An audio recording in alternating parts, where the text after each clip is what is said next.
Hey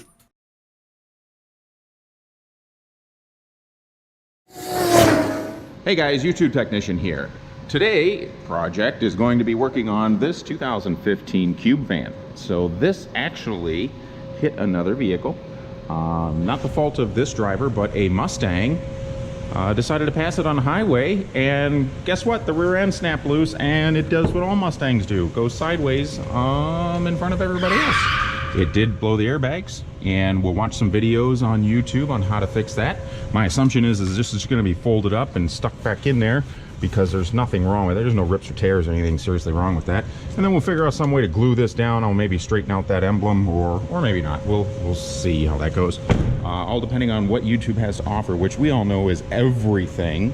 The purpose of this channel is to show you that you can do anything on YouTube.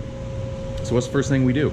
You know, when we have an issue at home, or we have an issue with our vehicle, or we want to paint our nails, or whatever, just on the weekends, and we look up YouTube. So we find all sorts of videos. Some are just ridiculous, some are really good.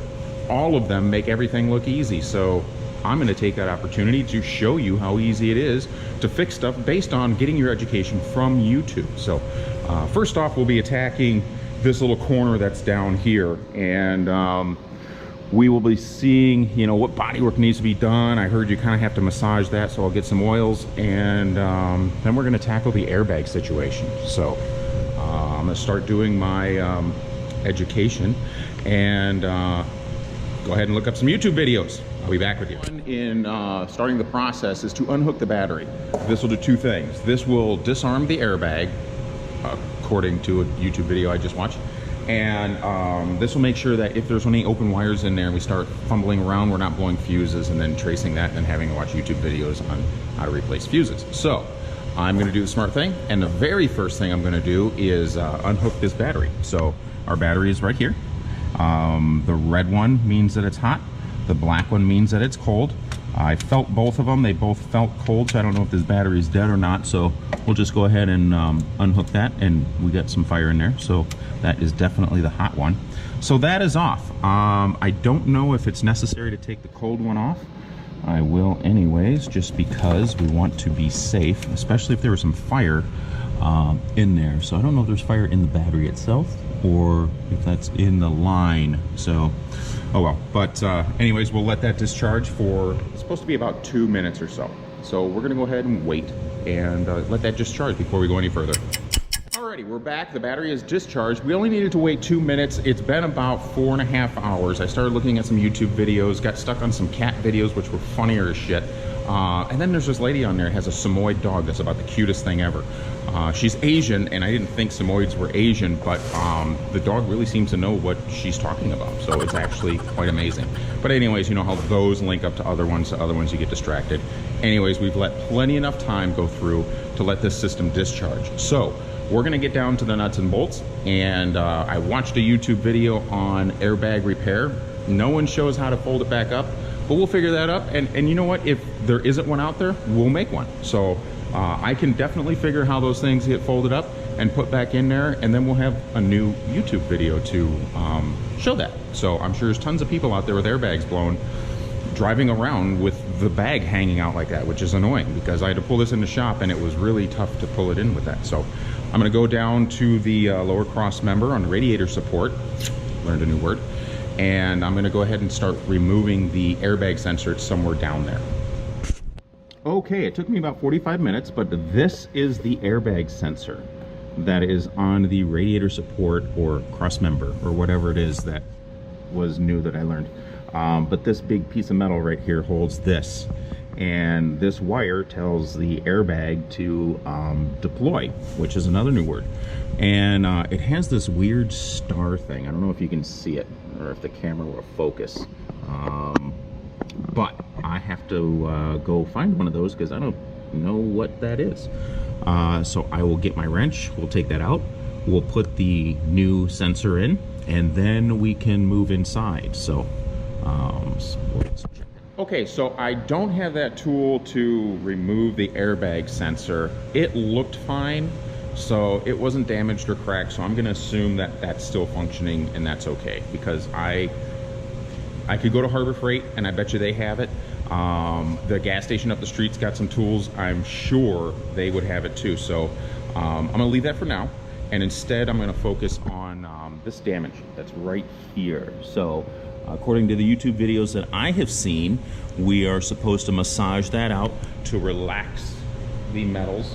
They didn't say anything about massaging oils or anything like that. So I have some, my wife has a lot.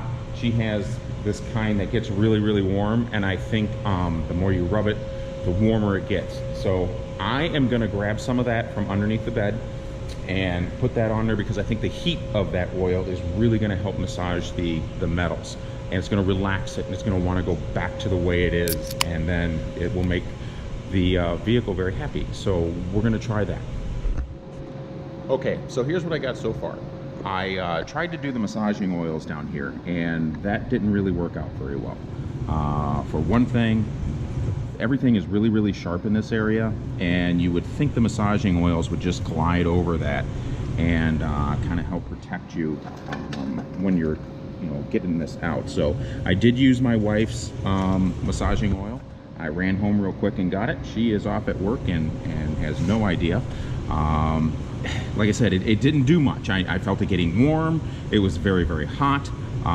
Through this whole thing, I really had to go to the bathroom really bad, so I did that, had the massaging oil on my fingertips, and I tell you what, they ought to make that stuff in 55-gallon drums. So I borrowed this welder from my friend Steve, and he's not here at work, so I just grabbed it, brought it over, and I am a body man by trade. I'm really not good at welding, so but I think I got some good ones here. So there's some extra wire that I have right there, and that is just for durability. So I'm going to fold that around the edge. I did put a spot weld here. I do have a spot weld up here.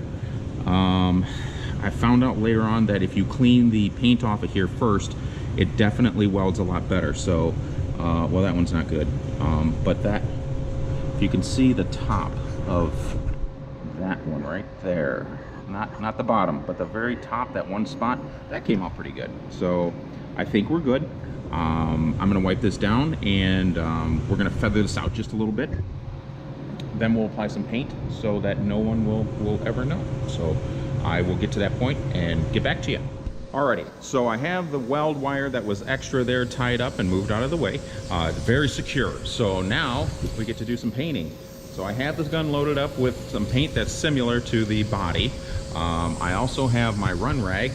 That's for whenever I get runs, I like to take a rag and wipe those off. So some things that'll cause runs will be weather, temperature, the amount of material I put on. I really like to put a lot on, just for, you know, so it's nice and sealed up and it looks beautiful. Sometimes that gets runs. Oftentimes I can run the runs right off the edge, put a paper towel underneath there and let it drip, and that works out really well. Otherwise, when you're in the middle of a panel, you need a run rag, so you can just wipe that off. So I do have my headphones in, so I have an off-brand of the iPad or iPod or whatever thing. So this one doesn't work as well as this one, but I like to listen to music when I am doing any of my painting. So it kind of gets me in a groove, you know, kind of flow things out a little bit better. So we're gonna go ahead and let you see what that looks like. So here we go.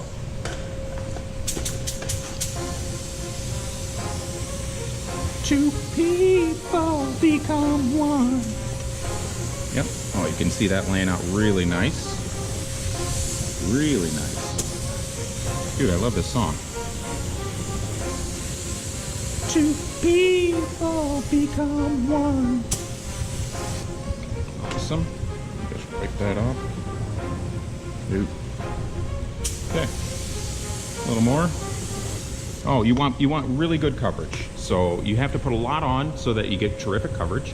And now I'm going to show you what this looks like. So I'll just bend down and yeah, there we go. There we go. A little bit of dirt in the paint, but you know, it looks pretty good, I think. I think that's awesome. Freaking YouTube, right? So next we're gonna start moving on to pulling off the fender and the hood and then replacing those. Hey guys, YouTube technician here. I want to show you something that's really frustrating. I have like all sorts of tools. I have just about every tool I can get from Harbor Freight, and we run into stuff like this. So no matter what, I cannot get this bolt off.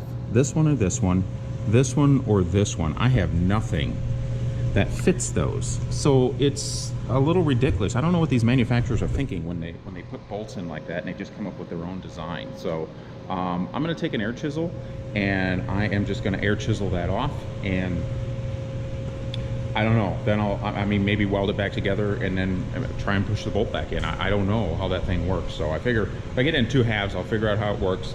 That way I can reconstruct it. And then of course, I will look up a YouTube video on that, because I'm certain that somebody on there knows what that bolt is, and they have a way to take it off. I can't figure it out right now. It's really close to lunchtime, and so I need to go do that, and I want to get this done before I do that. So I will go ahead and chisel that off, figure out what those 2 components, you know, and how those go back together, and we'll make sure we fix it up right. All right, guys, YouTube technician here. I figured out what those were. They're rivets. I looked up on YouTube, sure as shit, it was on YouTube. So I need to run to Harbor Freight and go get a rivet wrench so that I can put that back in. So I'm gonna run down there, I'm gonna grab a rivet wrench real quick, because I'm certain they have it. And I'm also gonna get a little bit of blinker fluid, because I don't see any in here right now. So the reservoir's got to have leaked out from that Mustang going sideways. So nothing worse than somebody wiping you out and taking your blinker fluid. You get pulled over for that shit. You know, you put your blinker on and it's not going because there's no fluid in there, then you get a ticket. You know, we don't need that stuff. So I'm gonna make a run to Harbor Freight, and then we'll be back and we'll stick those rivets back in. Hey guys, YouTube technician here. I've gotten back from Harbor Freight. I have run out of time today, so we'll pick up on the next episode. I'm also going to research some more YouTube videos and see what else we can kind of get into. I'm really excited to try some of these new things. One thing I do want to apologize about is I noticed in some of the film footage, it's a little streakiness from the light. That comes from the lens. When I was doing the massaging oil on that vehicle, I didn't quite wash my hands good enough, so I do apologize for that. I will pay attention to that when I'm playing with massaging oils and recording YouTube videos a little more closely. So, last thing I gotta say is, if you like what you see, please like and subscribe, share with everybody, make it go crazy, that'd be awesome. The last thing is remember, you and I have a foot doctor's appointment at noon tomorrow, so just like I'm going to, please scrub your feet really good, wash in between the toes. Let's not let that doctor deal with anything that's even funkier than what's going on there now. So, until next time, see you later.